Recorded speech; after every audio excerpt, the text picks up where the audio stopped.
नमस्कार दोस्तों। NCB education hub YouTube channel में आप सभी मित्रों का हार्दिक अभिनंदन है। दोस्तों, आज का अपना अध्ययन का या बातचीत का जो प्रमुख टॉपिक है वह है दोस्तों दिल्ली सल्तनत में गुलाम वंश के आगामी शासकों के बारे में पढ़ेंगे। कल दोस्तों हमने गुलाम वंश के संस्थापक कुतुबुद्दीन ऐबक के बारे में अध्ययन किया था और गुलाम वंश का परिचय देखा था। दोस्तों, आज की वीडियो क्लास में हम गुलाम वंश के आगामी शासकों के बारे में पढ़ेंगे, जैसे इल्तुतमिश के बारे में पढ़ेंगे, रजिया सुल्तान के बारे में पढ़ेंगे। इसके अलावा दोस्तों जैसे गयासुद्दीन बलबन है जिसने गुलाम वंश के अंदर ही एक स्वतंत्र बलबन वंश की स्थापना की थी, उसके बारे में अध्ययन करेंगे। आइए दोस्तों अपना चैप्टर प्रारंभ करते हैं। दोस्तों, दिल्ली सल्तनत में इल्तुतमिश के शासक के बारे में देखिए। आप सबसे पहले इल्तुतमिश का शासनकाल पढ़िए।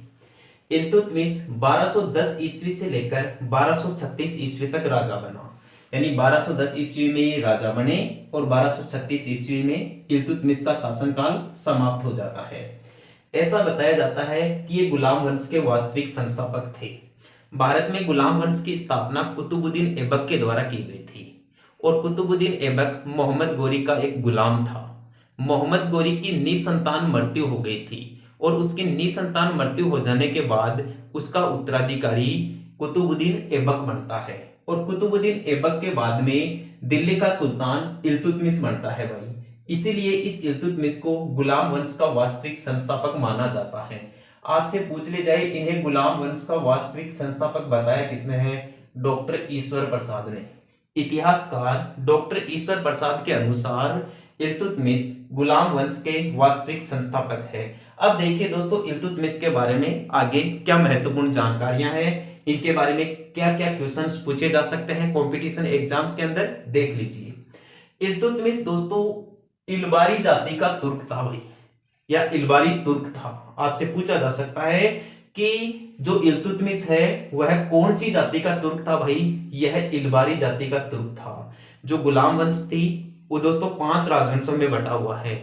जो ऊपर वाले 4 राजवंश है दोस्तों वह तुर्क जाति के थे और जो 5वां राजवंश था वह अफगान जाति का था। ठीक है, ये जो इल्तुतमिश है इसको दोस्तों मोहम्मद गोरी ने एक उपाधि भी दी थी भाई, और उस उपाधि का नाम था अमीरुल उमरा।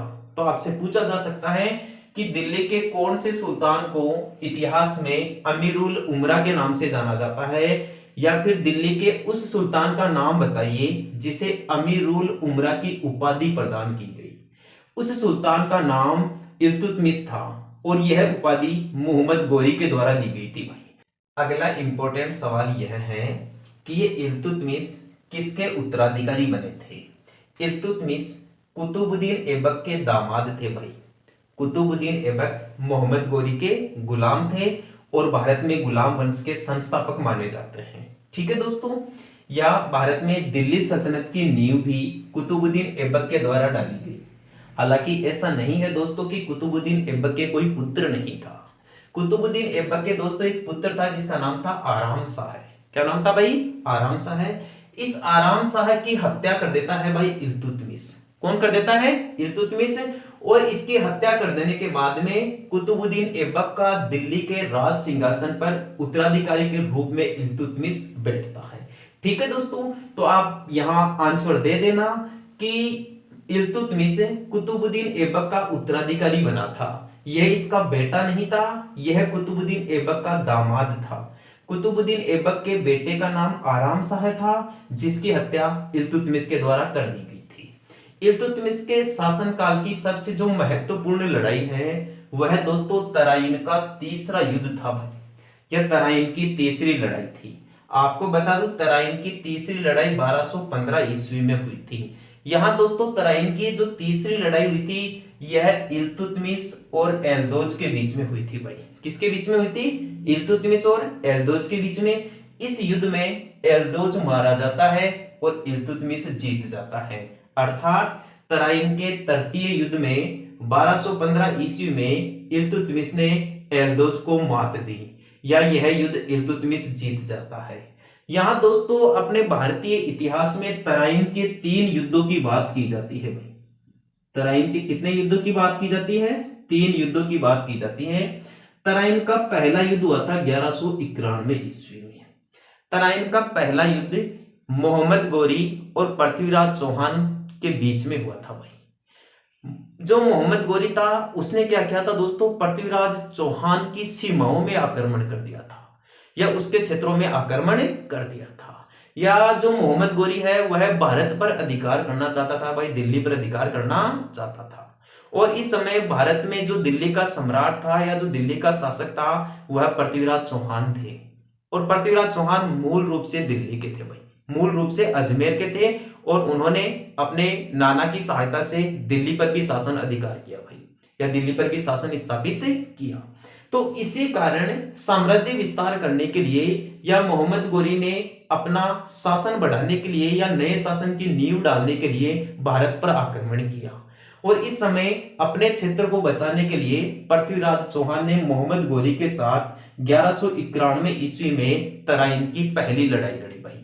ये तराइन युद्ध का मैदान वर्तमान समय में भारत के हरियाणा राज्य में है। इस तराइन के युद्ध में पृथ्वीराज चौहान ने मोहम्मद गोरी को बुरी तरह से मात दी भाई, या मोहम्मद गोरी को बुरी तरह से हरा दिया।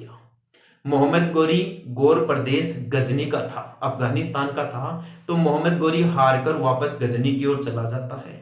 बाद में कुछ समय पश्चात ये एक विशाल सेना लेकर वापस भारत पर आक्रमण करता है भाई।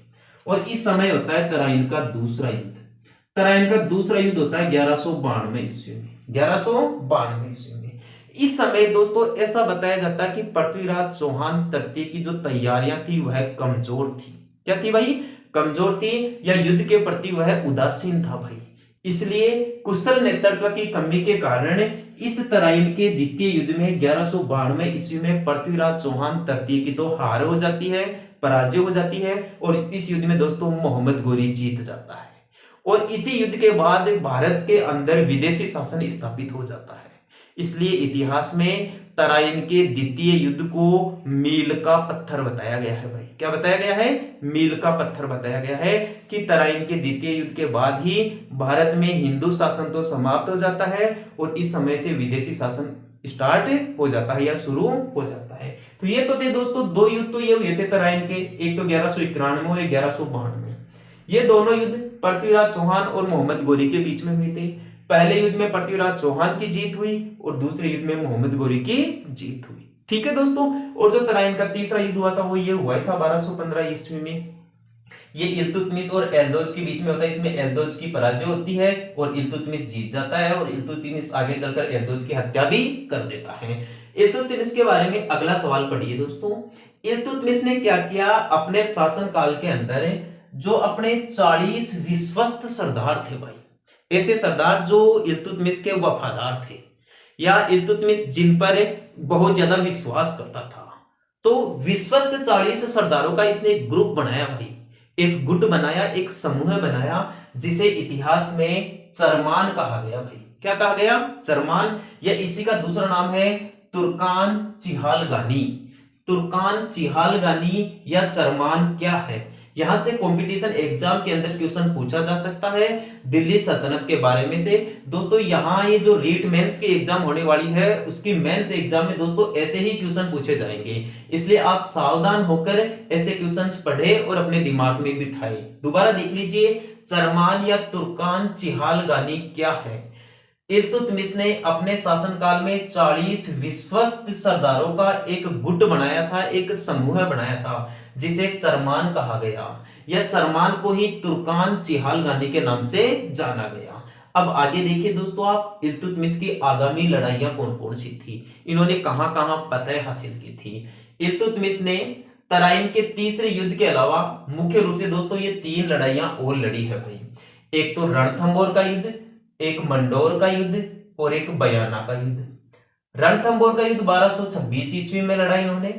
मंडोर पर अधिकार किया इन्होंने 1227 ईस्वी में। रणथंबोर पर तो 1226 में, मंडोर पर 1227 में, और बयाना पर अधिकार किया था इन्होंने 1236 ईस्वी में। अब यहां देखिए दोस्तों आप, ये जो रणथंबोर है यहां पर 1226 ईस्वी में अधिकार करने में सफल हो जाते हैं इल्तुतमिश।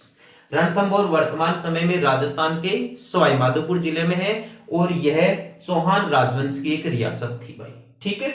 अगला क्वेश्चन देखिए आप, मंडोर। मंडोर वर्तमान समय में दोस्तों जोधपुर में है। कहां पर है भाई? जोधपुर में है और प्राचीन समय में ये प्रतिहारों की राजधानी होती थी। तो मंडाउर पर भी अधिकार किया भाई किसने? इल्तुतमिश ने 1227 ईस्वी में। ध्यान रखना दोस्तों, मंडोर में रावण की पूजा की जाती है भाई। मंडोर में जो दशहरा होता है ना, उसे शोक पर्व के रूप में मनाया जाता है। ये कई बार क्वेश्चन पूछा गया है कि राजस्थान की ऐसी कौन सी रियासत है जहां दशहरे को शोक पर्व के रूप में मनाया जाता है? वह रियासत दोस्तों मंडोर है, यानी जोधपुर है। मंडोर या जोधपुर में दशहरे को शोक पर्व के रूप में क्यों मनाया जाता है और यहाँ रावण की पूजा क्यों की जाती है भाई? इसका सबसे बड़ा कारण यह है कि रावण का जो ससुराल था वो दोस्तों मंडोर था।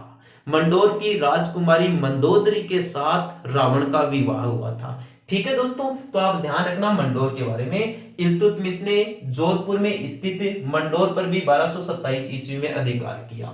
जब इल्तुतमिश ने 1236 ईस्वी में बयाना पर अधिकार करने का प्रयास किया या ये बयाना की जीत की ओर बढ़ रहा था, उस समय ऐसा बताया जाता है कि इल्तुतमिश एक गंभीर बीमारी से ग्रस्त हो जाता है और उसी के कारण इल्तुतमिश की मृत्यु हो जाती है भाई, और इसका बयाना अभियान असफल हो जाता है। इसने जो 3 फतह अभियान चलाए थे, रणथंभ और मंडोर और बयाना, इनमें से ऊपर वाले दोनों में तो दोस्तों इसको जीत हासिल हो जाती है, लेकिन ये तीसरे में असफल हो जाता है किसी बीमारी के कारण। 1236 ईस्वी में इल्तुतमिश की मृत्यु हो जाती है।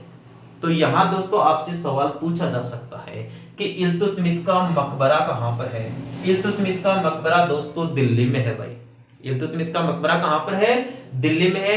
यदि क्वेश्चन ये आ जाए, यहां दोस्तों मकबरे से रिलेटेड क्वेश्चन पूछा जा सकता है। ऐसा बताया जाता है लगभग भारत में जो पहला मकबरा है वह इल्तुतमिश के द्वारा ही डिजाइन किया गया था या इल्तुतमिश के द्वारा ही बनाया गया था। पूछ लिया जाए कि भारत का पहला मकबरा किसके शासनकाल में बनाया गया था भाई? इल्तुतमिश के शासनकाल में बनाया गया था। इल्तुतमिश का मकबरा कहां पर है? दिल्ली में स्थित है। अब आगे की जानकारी देखिए। इल्तुतमिश ने दोस्तों 3 सिक्के भी चलाए थे भाई।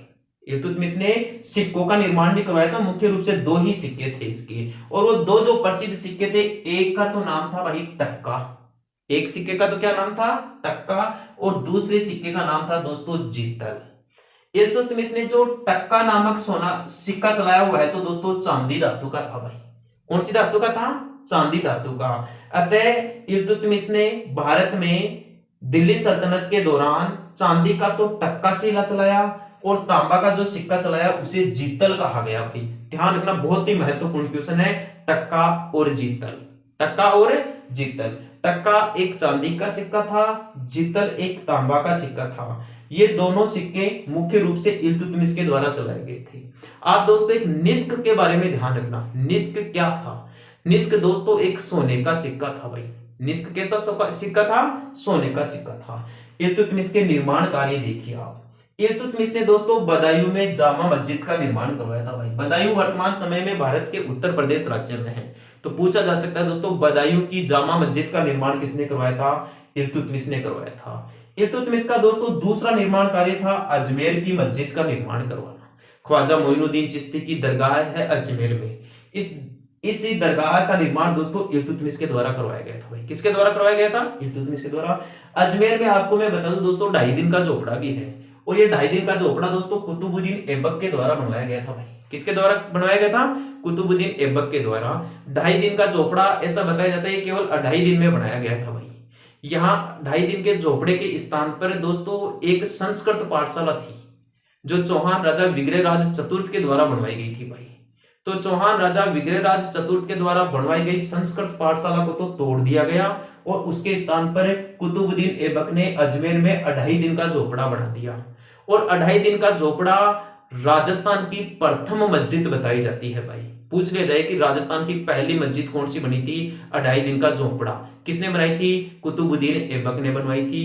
किसके स्थान पर बनवाई थी? संस्कृत पाठशाला के स्थान पर बनवाई थी। और संस्कृत पाठशाला का निर्माण किसने करवाया था? चौहान राजा विग्रहराज चतुर्थ ने करवाया था। लेकिन आपसे क्वेश्चन पूछ लिया जाए कि अजमेर की मस्जिद का निर्माण किसने करवाया था भाई? ये दोस्तों इल्तुतमिश ने करवाया था। एक बार इल्तुतमिश की सामान्य जानकारी दोबारा देख लीजिए। इल्तुतमिश का शासनकाल 1210 ईस्वी से लेकर 1236 ईस्वी तक रहा। इल्तुतमिश को डॉक्टर ईश्वर प्रसाद के अनुसार गुलाम वंश का वास्तविक संस्थापक कहा जाता है।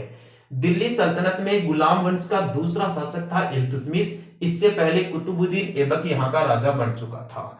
ये कुतुबुद्दीन ऐबक का उत्तराधिकारी ही बना था भाई, कौन? इल्तुतमिश। हालांकि इल्तुतमिश कुतुबुद्दीन ऐबक का बेटा नहीं था, ये दोस्तों इसका दामाद लगता था। कुतुबुद्दीन ऐबक का बेटा तो आराम शाह था, जिसकी हत्या इल्तुतमिश के द्वारा कर दी गई थी। ये जो इल्तुतमिश है दोस्तों, ये मोहम्मद गोरी के समय ही आ गया था भारत के अंदर।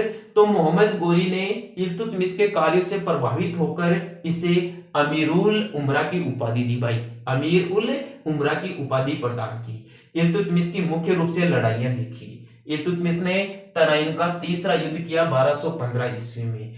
ये युद्ध इल्तुतमिश और एल्दोज के बीच में हुआ, जिसमें इल्तुतमिश जीत गया और इसने एल्दोज की हत्या कर दी। इल्तुतमिश ने दोस्तों एक अपने 40 विश्वस्त सरदारों का ग्रुप बनाया था, गुट बनवाया था, जिसे इतिहास में चरमान कहा गया। इस चरमान को तुर्कान चिहालगानी के नाम से भी जाना जाता है। इल्तुतमिश ने मुख्य रूप से अपने फतेह अभियान इस प्रकार चलाए थे। इन्होंने 1226 ईस्वी में रणथंबोर सवाई माधोपुर पर अधिकार किया। 1227 में इन्होंने मंडोर जोधपुर पर अधिकार किया। जब 1236 में इन्होंने बयाना भरतपुर पर अभियान जारी किया या अभियान प्रारंभ किया, उस समय ये एक गंभीर बीमारी से ग्रस्त हो जाते हैं और इनकी मृत्यु हो जाती है 1236 ईस्वी में। इनकी मृत्यु हो जाने के बाद में इल्तुतमिश का मकबरा दिल्ली में बनाया गया। ऐसा बताया जाता है भारत में सबसे पहले एक मकबरे की शुरुआत इल्तुतमिश के द्वारा की गई थी। इल्तुतमिश ने मुख्य रूप से 2 सिक्के चलवाए भाई, एक तो टक्का और एक जीतल। टक्का चांदी का सिक्का हुआ करता था और जीतल तांबा का सिक्का हुआ करता था। इल्तुतमिश के 2 महत्वपूर्ण निर्माण कार्य भी थे। इन्होंने एक तो बदायूं उत्तर प्रदेश में जामा मस्जिद का निर्माण करवाया और एक अजमेर मस्जिद का निर्माण करवाया, जहां ख्वाजा मोइनुद्दीन चिश्ती की दरगाह है। ठीक है दोस्तों, अब आगे देखिए। इल्तुतमिश के बाद में दोस्तों दिल्ली की सुल्तान बनती है भाई रजिया सुल्तान। कौन बनती है? रजिया सुल्तान। हालांकि रजिया सुल्तान से पहले कुछ महीनों तक या कुछ समय तक रुकनुद्दीन फिरोज राजा बनता है भाई। अब ये रुकनुद्दीन फिरोज कौन होता है? ये रुकनुद्दीन फिरोज रिश्ते में तो रजिया सुल्तान का बड़ा भाई लगता है भाई। रिश्ते में क्या लगता है इसका? बड़ा भाई। या अपन ने रुकनुद्दीन फिरोज के बारे में ये भी कह सकते हैं कि यह इल्तुतमिश का बड़ा बेटा था भाई। इल्तुतमिश के बड़े बेटे का क्या नाम था? रुकनुद्दीन फिरोज। लेकिन इल्तुतमिश ने क्या किया दोस्तों, मृत्यु से पहले ही अपने जीते जीते ही अपना अगला उत्तराधिकारी घोषित कर दिया था। यानी इल्तुतमिश ने यह बात कह दी थी आम जनता के सामने कि मेरी मृत्यु के बाद में मेरी जगह अगला राजा कौन बनेगा। इसने दोस्तों अपनी बेटी रजिया सुल्तान को अगला शासक बनाने की घोषणा कर दी थी भाई। इल्तुतमिश ने कह दिया था कि मेरी उत्तराधिकारी शासिका मेरी बेटी रजिया सुल्तान बनेगी, ना कि रुकनुद्दीन फिरोज।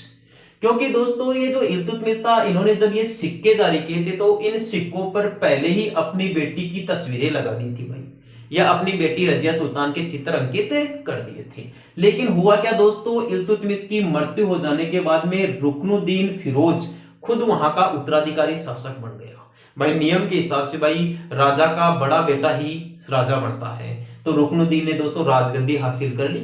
लेकिन दोस्तों इसकी घोषणा के हिसाब से रजिया सुल्तान राजा बननी चाहिए, तो रजिया सुल्तान ने दोस्तों विद्रोह शुरू कर दिया या इसका विरोध कर दिया रुकनुद्दीन फिरोज का। रजिया सुल्तान ने दोस्तों आम जनता का साथ लिया और आम जनता से इसने लाल कपड़े धारण करके मांग की कि मुझे मेरे पिता के द्वारा की गई घोषणा के अनुसार दिल्ली का राज सिंहासन चाहिए।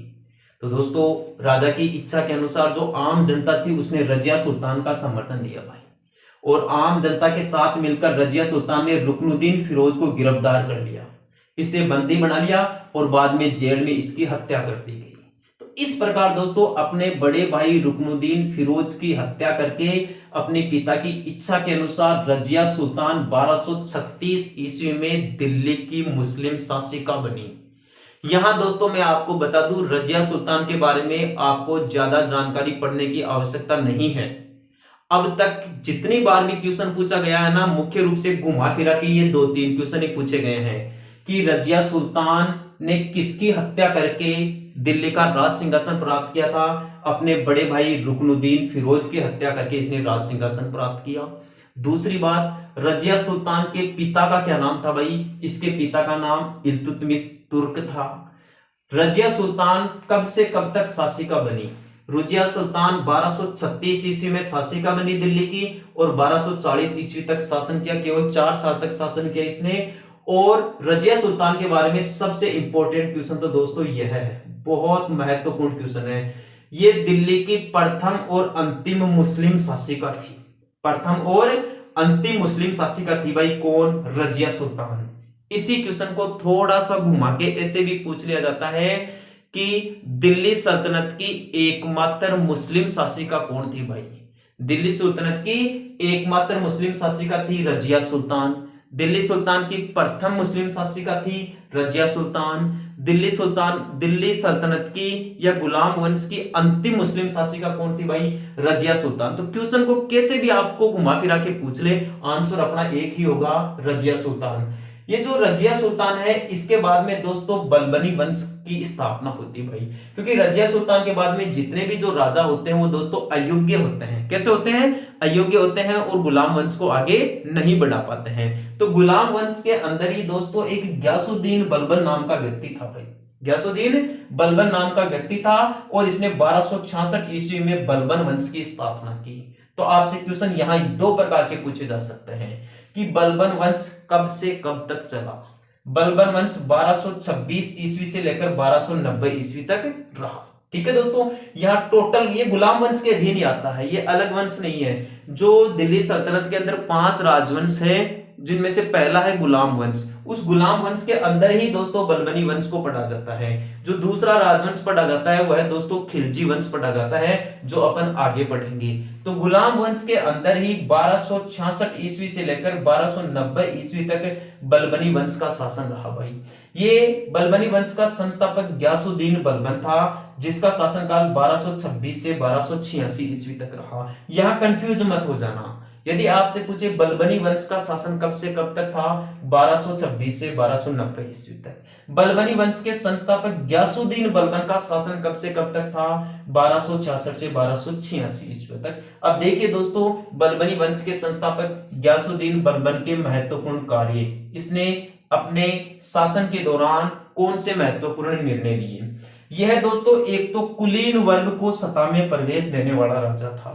ये जो ग्यासुद्दीन बुलबन था ना दोस्तों, यह मतलब कि जो राजशाही लोग होते थे, जो रॉयल लोग होते थे, उन्हीं को सत्ता में यानी सरकार में एंट्री देता था। ये गरीब लोगों को, तुच्छ लोगों को मतलब कि यहाँ एंट्री नहीं देता था। ये उनके प्रति घृणा का भाव रखता था भाई। तुच्छ लोगों के बारे में तो ऐसे कह देता था कि मैं जब भी तुच्छ लोगों को देखता हूं मेरा रोम रोम खड़ा हो जाता है। मतलब कि उनके प्रति एक क्रूर भावना रखता था, अन्यायपूर्ण व्यवहार करता था या दुर्व्यवहार करता था। कौन भाई? ग्यासुद्दीन बलबन। तो यहां से यह सवाल पूछा जा सकता है कि दिल्ली सल्तनत में वो शासक कौन था जिसने केवल कुलीन वर्ग को ही सत्ता में प्रवेश दिया या कुलीन वर्ग में को ही सत्ता में बढ़ावा दिया। उस शासक का नाम ग्यासुद्दीन बलबन था।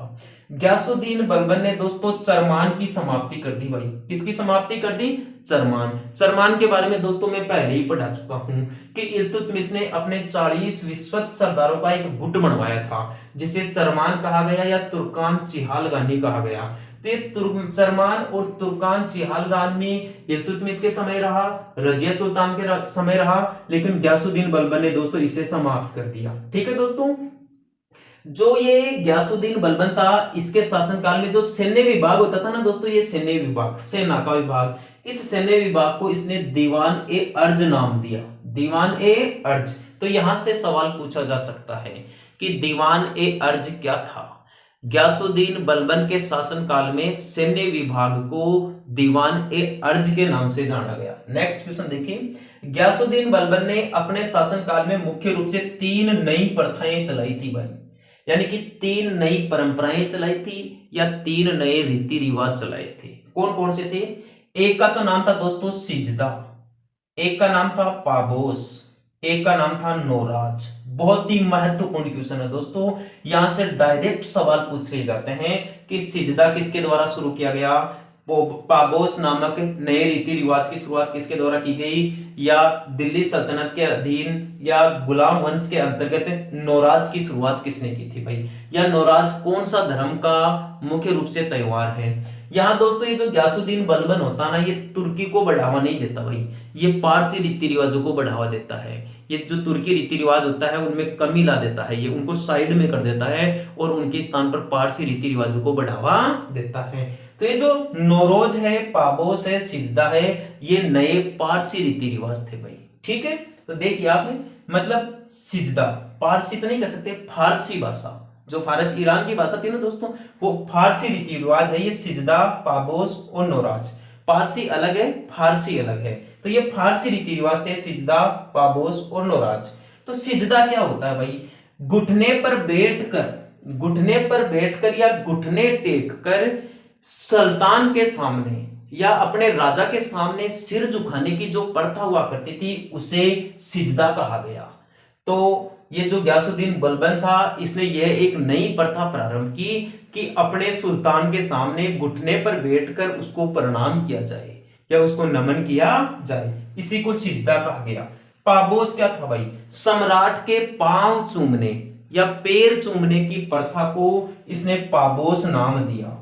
और नौराज दोस्तों एक पारसी रिवाज है, पारसी रीति रिवाज है। तो क्वेश्चन पूछा जा सकता है कि एक पारसी रीति रिवाज किसके द्वारा शुरू किया गया था भाई? ये ग्यासुद्दीन बलबन के द्वारा शुरू किया गया था। इस प्रकार ग्यासुद्दीन बलबन ने दोस्तों ये 3 प्रथाएं प्रारंभ की थी। सिजदा यानी घुटने पर बैठकर सुल्तान के सामने सिर झुकाना, पाबोस सुल्तान के पैर या पांवों को चूमना, नौराज एक पारसी रिवाज।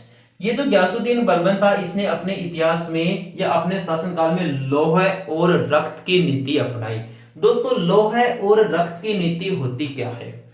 ऐसा बताया जाता है कि कोई भी यदि ग्यासुद्दीन बलबन के शासनकाल में इसका विरोध करता था या इसका कोई विरोधी होता था या कोई शत्रु होता था, तो दोस्तों या तो उसको पकड़ के जेल में डाल दिया जाता था या इसके विरोधी व्यक्ति की हत्या कर दी जाती थी, उसको मार दिया जाता था। और इसका जो परिवार था यानी कि उसकी पत्नी, बच्चे, जितने भी उसके परिचित लोग होते थे ना, उनको पकड़कर ग्यासुद्दीन बलबन अपना दास बना लेता था, अपना गुलाम बना लेता था। और इसकी इसी नीति को लौह और रक्त की नीति के नाम से जाना जाता है। इस ग्यासुद्दीन बलबन का एक बेटा भी था भाई, और इस बेटे का नाम था मुहम्मद या शहजादा मुहम्मद। एक समय दोस्तों क्या हुआ, इसके बेटे की अचानक मृत्यु हो गई और बेटे मुहम्मद की मृत्यु हो जाने के कारण ग्यासुद्दीन बलबन इसका सदमा सहन नहीं कर पाया, यानी हमेशा इसकी याद आने लगी और उसी सदमे में 1296 ईस्वी में ग्यासुद्दीन बलबन की मृत्यु हो गई भाई। इस प्रकार भारत में बलबन वंश के संस्थापक ग्यासुद्दीन बलबन की 1286 ईस्वी में मृत्यु हो जाती है और ये 1266 ईस्वी में राजा बनता है। अब यहां दोस्तों मुहम्मद के बारे में एक और सवाल पूछा जाता है। यहां दोस्तों अमीर खुसरो एंट्री ले लेता है भाई। कौन एंट्री ले लेता है? अमीर खुसरो। दोस्तों ये एक इतिहासकार होता है। कौन होता है भाई? इतिहासकार। अमीर खुसरो ने अपना साहित्यिक जीवन किसके समय प्रारंभ किया था? तो दोस्तों इसने मुहम्मद के समय प्रारंभ किया था और यह मुहम्मद ग्यासुद्दीन बलबन का बेटा था भाई, ग्यासुद्दीन बलबन का बेटा था। यहां अब आप अमीर खुसरो के बारे में ध्यान दीजिए कि यहां से क्या सवाल पूछा जा सकता है।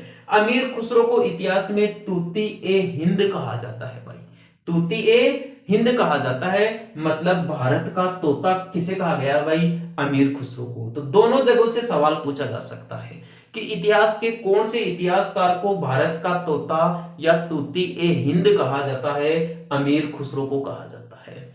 ये जो ग्यासुद्दीन बलबन था, इसका उत्तराधिकारी बनता है दोस्तों शमसुद्दीन क्यूमर्स। शमसुद्दीन क्यूमर्स भाई, इसके बेटे की तो मृत्यु हो जाती है मुहम्मद की, तो ये तो राजा बन नहीं पाता है और इसके बाद में राजा बनता है दोस्तों शमसुद्दीन क्यूमर्स। ये जो शमसुद्दीन क्यूमर्स था, ये एक तो बलबन का उत्तराधिकारी बनता है और एक दोस्तों ये अंतिम गुलाम शासक बनता है। ये बहुत ही अच्छा सवाल है दोस्तों, आपसे पूछ ले जाए कि अंतिम गुलाम शासक कौन था? अंतिम गुलाम शासक था दोस्तों शमसुद्दीन क्यूमर्स। प्रथम गुलाम शासक कौन था? कुतुबुद्दीन ऐबक। या गुलाम वंश का संस्थापक कौन था? कुतुबुद्दीन ऐबक। या गुलाम वंश का वास्तविक संस्थापक कौन था? गुलाम वंश का वास्तविक संस्थापक था इल्तुतमिश। कौन था भाई? इल्तुतमिश। तो दोस्तों यदि आपको मेरे द्वारा पढ़ाई गई जानकारी अच्छी लगी है, आपको लगता है कि ये जानकारी आपके कंपटीशन एग्जाम्स में काम आ सकती है, या फिर दोस्तों मेरे द्वारा पढ़ाई गई जानकारी आपके ठीक तरीके से समझ में आ गई है, तो आप एक बार मेरे साथ इसका स्पेशल रिवीजन देख लीजिए, ताकि यह जानकारी आपके यहीं पर स्थायी हो जाए। आइए दोस्तों, हम दिल्ली सल्तनत के अधीन गुलाम वंश पढ़ रहे हैं। कल की वीडियो क्लास में हमने गुलाम वंश के प्रथम शासक कुतुबुद्दीन ऐबक के बारे में पढ़ा था। आज हम कुतुबुद्दीन ऐबक के उत्तराधिकारी इल्तुतमिश के बारे में पढ़ेंगे। इल्तुतमिश 1210 ईस्वी से 1236 ईस्वी तक दिल्ली का शासक बनता है। दिल्ली सल्तनत के दौरान इसे गुलाम वंश का वास्तविक संस्थापक माना जाता है। किसके अनुसार इसे गुलाम वंश का वास्तविक संस्थापक माना जाता है? डॉक्टर ईश्वर प्रसाद नामक इतिहासकार के दौरान। इल्तुतमिश एक इल्बारी जाति का तुर्क था। इल्तुतमिश को मोहम्मद गोरी ने अमीरुल उमरा की उपाधि प्रदान की। भाई ये इल्तुतमिश कुतुबुद्दीन ऐबक का दामाद था, और कुतुबुद्दीन ऐबक की निसंतान मृत्यु हो जाने के बाद इसके स्थान पर राजा यही बनता है। निसंतान मृत्यु इसकी नहीं हुई थी भाई, निसंतान मृत्यु तो मोहम्मद गोरी की हुई थी, और मोहम्मद गोरी की निसंतान मृत्यु हो जाने के बाद में कुतुबुद्दीन ऐबक राजा बनता है। और जब कुतुबुद्दीन ऐबक की दोस्तों पोलो खेलते हुए घोड़े से गिरने के कारण मृत्यु हो जाती है, तो इसकी मृत्यु हो जाने के बाद में इसके बेटे आराम शाह की हत्या कर देता है। भाई कौन? इल्तुतमिश, और खुद इसकी जगह राजा बन जाता है। इल्तुतमिश के समय तराइन का तीसरा युद्ध लड़ा गया 1215 ईस्वी में। 1215 ईस्वी में लड़े गए इस तराइन के युद्ध में इल्तुतमिश ने यल्दौज को मार दिया और खुद युद्ध जीत गया। इससे पहले तराइन की दो और लड़ाइयां हुई थी, एक तो 1191 में और एक 1192 में। ये दोनों लड़ाइयां मोहम्मद गोरी और पृथ्वीराज चौहान के बीच में हुई थी। पहले युद्ध में पृथ्वीराज चौहान जीत जाता है और दूसरे युद्ध में पृथ्वीराज चौहान हार जाता है। इल्तुतमिश ने अपने शासनकाल में 40 विश्वस्त सरदारों का एक ग्रुप बनाया था, जिसे चरमान या तुर्कान ए चिहालगानी के नाम से जाना गया। इल्तुतमिश के अभियान देखिए, इसने सवाई माधोपुर में रणथंभौर अभियान 1226 ईस्वी में सफल किया। भाई इसने 1226 में रणथंभौर पर अधिकार कर लिया। 1227 में इन्होंने मंडोर यानी कि जोधपुर पर अधिकार कर लिया। जब 1236 में इसने बयाना यानी भरतपुर का अभियान प्रारंभ किया, इस समय एक गंभीर बीमारी के कारण इल्तुतमिश की मृत्यु हो जाती है और यह अभियान असफल हो जाता है। मृत्यु हो जाने के बाद में इल्तुतमिश का मकबरा दिल्ली में बनाया जाता है। भाई ऐसा बताया जाता है कि भारत में सबसे पहले मकबरे की शुरुआत इल्तुतमिश के द्वारा ही की गई थी। इल्तुतमिश ने भारत में दो प्रकार के सिक्के चलाए थे भाई, एक तो टक्का और एक जीतल। टक्का सिक्का चांदी धातु का था और जीतल सिक्का तांबा धातु का था। इल्तुतमिश के निर्माण कार्य देख लीजिए। इसने एक तो उत्तर प्रदेश में बदायूं स्थान पर जामा मस्जिद का निर्माण करवाया और एक अजमेर में अजमेर मस्जिद का निर्माण करवाया। पूछ लिया जाए कि अजमेर में 2.5 दिन का झोपड़ा किसने बनवाया था? ये दोस्तों कुतुबुद्दीन ऐबक ने संस्कृत पाठशाला को तुड़वाकर करवाया था। इल्तुतमिश की मृत्यु के बाद में रजिया सुल्तान दिल्ली की सुल्तान बनती है या दिल्ली की शासिका बनती है। इल्तुतमिश ने अपनी मृत्यु से पहले ही अपने उत्तराधिकारी शासक की घोषणा कर दी थी कि मेरी मृत्यु के बाद में रजिया सुल्तान को राजा बनाया जाए। लेकिन दोस्तों रजिया सुल्तान के स्थान पर इल्तुतमिश का बड़ा बेटा रुकनुद्दीन फिरोज राजा बन जाता है। बाद में रजिया सुल्तान आम जनता का साथ लेती है, रुकनुद्दीन फिरोज को पकड़ लेती है, इसे बंदी बना लेती है और जेल के अंदर इसे मार देती है और खुद दिल्ली की सुल्तान बन जाती है। रजिया सुल्तान 1236 से 1240 ईस्वी तक दिल्ली की शासिका बनती है। रजिया सुल्तान के बारे में घुमा फिरा के 3 प्रकार से मोस्ट इंपोर्टेंट क्वेश्चंस पूछे जाते हैं। दिल्ली की प्रथम महिला सुल्तान कौन थी? रजिया सुल्तान। दिल्ली की अंतिम महिला सुल्तान कौन थी? रजिया सुल्तान। दिल्ली सल्तनत की या गुलाम वंश की एकमात्र महिला मुस्लिम शासिका कौन थी भाई? रजिया सुल्तान। ठीक है दोस्तों, अब इसी गुलाम वंश के दौरान आगे गुलाम वंश के तुर्कों के जो अयोग्य शासक नहीं रह पाते हैं और उनके कारण इसी वंश के अंदर गुलाम वंश के अंदर एक बलबनी वंश पनपता है भाई। बलबनी वंश 1266 से 1290 तक चलता है। बलबनी वंश का संस्थापक ग्यासुद्दीन बलबन था, जो 1266 में राजा बनता है और 1286 में इसकी मृत्यु हो जाती है। इसने केवल कुलीन वर्ग या राजा वर्ग के जो व्यक्ति होते थे उन्हीं को सत्ता में प्रवेश दिया। इन्होंने कमजोर लोगों को या जो तुच्छ लोग हुआ करते थे या जो गरीब लोग होते थे उनको इन्होंने सत्ता में कोई प्रवेश नहीं दिया। इन्होंने इल्तुतमिश के समय 40 सरदारों का जो गुट था चरमान या तुर्कान चिहालगानी, इसको समाप्त कर दिया भाई बलबन ने दीवान ए अर्ज नामक एक सैन्य विभाग बनाया। ये जो गयासुद्दीन बलबन था इसने 3 पारसी प्रथाएं चालू की भाई। एक तो सिजदा, घुटने पर बैठकर सिर झुकाकर सुल्तान के सामने उसको प्रणाम करना या उसको नमन करना। पापोस का मतलब होता है पांव को चूमना। और नौराज एक पारसी रीति रिवाज था जो बलबन के द्वारा प्रारंभ किया। बलबन ने लौह और रक्त की नीति अपनाई। तो यहां से सवाल पूछा जा सकता है कि लौह और रक्त की नीति अपनाने वाला दिल्ली का सुल्तान कौन था भाई? बलबन की मृत्यु 1286 ईस्वी में हो गई। इसका बेटा मुहम्मद था। मुहम्मद के समय में अमीर खुसरो ने अपने साहित्यिक जीवन प्रारंभ किया। अमीर खुसरो को इतिहास में तूती ए हिंद या भारत का तोता कहते हैं। गयासुद्दीन क्यूमर्स आगे चलकर गयासुद्दीन बलबन का उत्तराधिकारी बनता है भाई। यह अंतिम गुलाम शासक होता है। कौन? गयासुद्दीन, ये शमसुद्दीन क्यूमर्स। ठीक है दोस्तों, तो इस प्रकार मैंने आपको दोस्तों गुलाम वंश के बारे में पढ़ाया है। आज गुलाम वंश समाप्त हो गया है। कल हम अगला चैप्टर पढ़ेंगे दिल्ली सल्तनत के अंतर्गत यानी खिलजी वंश। तो दोस्तों आपको मेरे द्वारा पढ़ाई गई जानकारी यदि अच्छी लगी है तो आप मेरे YouTube चैनल को लाइक, शेयर और सब्सक्राइब जरूर करें। ठीक है दोस्तों, कल फिर मिलेंगे अपने इसी YouTube चैनल पर इसी वक्त। धन्यवाद।